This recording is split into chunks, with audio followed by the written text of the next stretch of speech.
नमस्कार मंडळी. आजची ही चिकनची रेसिपी आहे त्या लोकांसाठी ज्यांना खूप मसाले घालून भाजी करायला आवडत नाही. कमी वेळात आणि कमी साहित्यामध्ये आजची रेसिपी. चला मग रेसिपीला सुरुवात करूया. चॅनलला सबस्क्राईब करा आणि आमच्या बाकी रेसिपीसुद्धा बघत राहा. सगळ्यात आधी इथे मी कुकरमध्ये तेल घालून घेतलं आहे. तेल तापलं की त्यामध्ये एक तेजपान आणि कलमीचा तुकडा घालूया. त्याचसोबत एक बारीक चिरीला मोठा कांदा घालूया.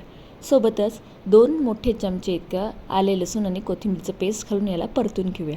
आता यामध्ये आपण टाकूया तिखट, मीठ, हळद, धनेपूड, कांदा लसूण मसाला, चिकन मसाला आणि काळा मसाला. सगळे मसाले मस्तपैकी परतून घेऊया.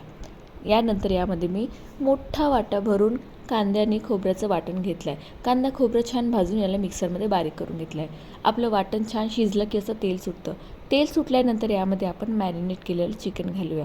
चिकन मॅरिनेट करताना मी अगदी थोडंसं दही, तिखट, मीठ, हळद आणि धनेपूड घातली होती.